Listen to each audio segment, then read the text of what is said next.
السلام علیکم ورحمۃ اللہ وبرکاتہ۔ معزز ناظرین، امید کرتا ہوں کہ آپ سبھی لوگ خیریت سے ہوں گے۔ آج میں آپ لوگوں کے سامنے ہمارے آباء اور اجداد کی کارنامے اور ہمارے ناکامی کے سلسلے میں گفتگو کرنے والا ہوں، اور میں اس بات کو آپ لوگوں کے سامنے اس لیے پیش کر رہا ہوں کہ شاید ایک ہفتہ پہلے میں نے واٹس ایپ کے ذریعے ایک وائس سنا تھا، جس وائس میں ایک رپورٹر نے بتا رہا تھا کہ آج کے دور میں گودی میڈیا کو ٹارگٹ کرنے والے ایک بڑے سنکھا کا لوگ مسلمان ہی ہوتا ہے، اور وہ افسوس جتا رہا تھا کہ مسلمان خود اپنے طرف سے ایک چینل کریٹ کرنے کی کوشش کیوں نہیں کرتے۔ دیکھیے میرے بھائیوں، ہمارے آباء اور اجداد نے اس ہندوستان کی بھومی کو ایسا ایک باغ بنایا تھا جس پر انگریز غداروں کی نظر لگ گئی تھی۔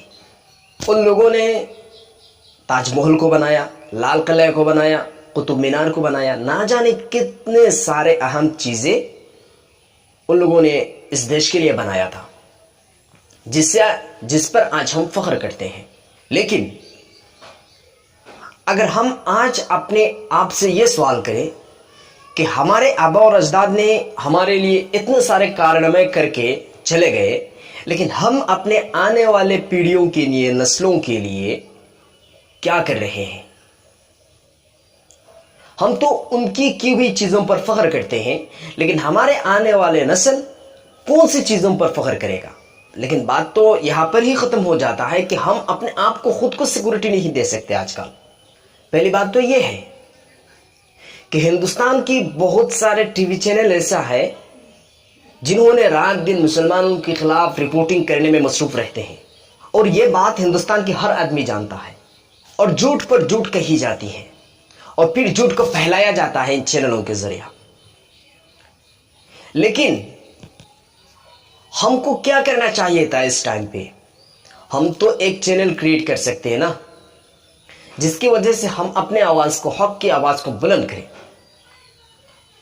لیکن ہم نے اس چیز کے بجائے، ایک چینل کریٹ کرنے کی بجائے، ہم ان گودی میڈیا کو گالی دینا شروع کر دیتے ہیں۔ اب آپ بتائیے کہ آپ کا اختلاف، آپ کو کسی بات سے جھگڑنا یا کسی سے مقابلہ کرنا، آپ کی اپوزیشن جس سٹینڈ پہ ہے اسی سٹینڈ پہ رہتے ہوئے آپ کو کرنا پڑے گا۔ وہ لوگ آپ کی مقابلہ کر رہے ہیں، آپ کے خلاف زہر پھیلا رہے ہیں ایک ٹی وی چینل کی اسٹوڈیو پر کھڑا ہو کر، اور آپ اور میں گھر میں بیٹھ کر ان کے خلاف کر رہا ہوں، ان سے گالیاں دے رہا ہوں۔ اس سے کیا فائدہ ہوگا؟ وہ ٹی وی چینل کے اسٹوڈیو پر بیٹھ کر ہمارے خلاف بول رہے ہیں، اور ہم ان کے خلاف بول رہے ہیں اپنے گھروں پر کھڑے ہو کر۔ تو دونوں کے درمیان کتنا فرق ہے؟ اگر ہم کو اپنا سچ کو لوگوں کے سامنے پیش کرنا ہے تو ان کی طرف ٹی وی چینل کے اسٹوڈیو پر جانا پڑے گا، اور پھر لوگوں کو سے مخاطب ہونا پڑے گا۔ ہمارے ناکامی کی دوسری بات یہ ہے، دوسری پوائنٹ، کہ آج کل ہم کہتے ہیں کہ انڈین ہسٹری سے ہمارے نام کو گم کیا جا رہا ہے، چھپایا جا رہا ہے۔ مسئلہ یہ ہے، میں پوچھتا ہوں کہ کیا ہم میں ہسٹری اسپیشلسٹ لوگ نہیں ہیں؟ اگر ہے تو وہ لوگ کیا کر رہے ہیں؟ اگر آپ یہ سوچتے ہیں، ہم سب کو معلوم ہے کہ ہندوستان کی آزادی میں ہمارے قربانی بے مثال ہے، لیکن جب ہم ہسٹری میں اپنے دو چار لوگوں کے نام پاتے ہیں، باقی جو ٹاپ لیڈرز ہوتے ہیں ان کا کوئی نام و نشان نہیں ہے، تو ہم فریاد کرتے ہیں کہ ہسٹری سے ہمارا نام کو چھپایا جا رہا ہے۔ لیکن کرنا تو یہ چاہیے تھا کہ جب ہمارے نام کو وہ لوگ ہسٹری میں لکھ نہیں رہے، تو ہم کو اپنے طرف سے میگازین کے ذریعہ، یا تو نیوز پیپر کی ایڈیٹوریل کالمز کے ذریعہ، یا تو ٹیکسٹ بک کے ذریعہ، ہم تو اپنے بات کو، اپنے حق کو، اور آزادی کی تحریک پر، آزادی کی لڑائی میں ہمارا کارنامہ ہے، ہم تو لوگوں کے سامنے پیش کر سکتے ہیں، لیکن ہم نے یہ نہیں کر رہے ہیں۔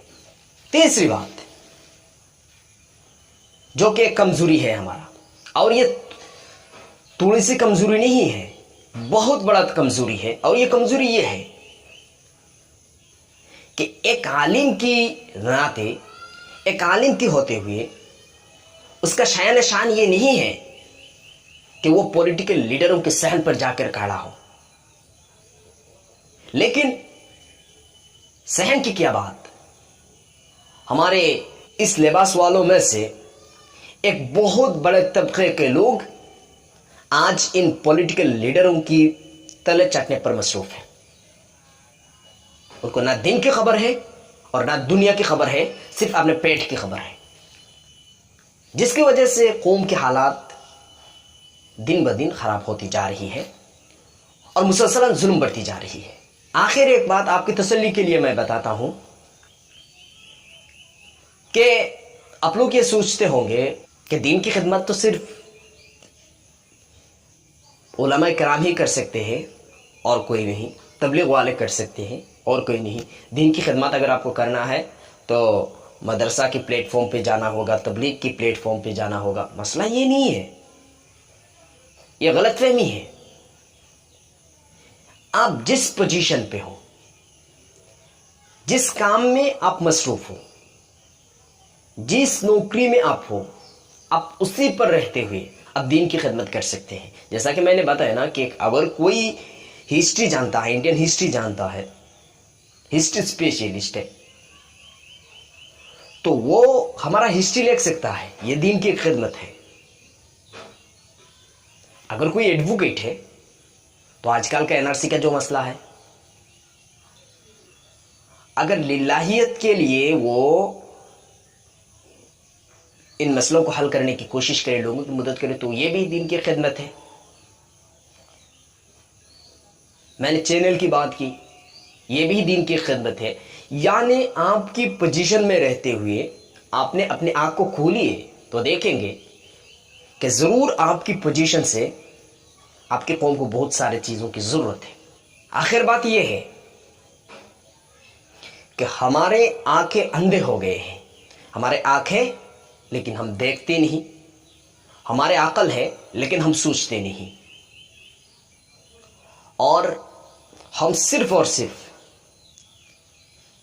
کس طرف سارے دنیا کو اپنا بنایا جائے، کس طرف پیسے کو لوٹا جائے اور خلاف شریعت جتنے سارے کام کیے جائے، اس پر ہمارا کوئی پرواہ نہیں، ایسے کاموں پر ہم مصروف ہیں۔ تو آخر بات یہ ہے میرے بھائی کہ یہ جو حالات ہے ہمارا، اس کو ایک دن سے، 2 دن سے، 1 مہینے میں آپ بدل نہیں سکتے۔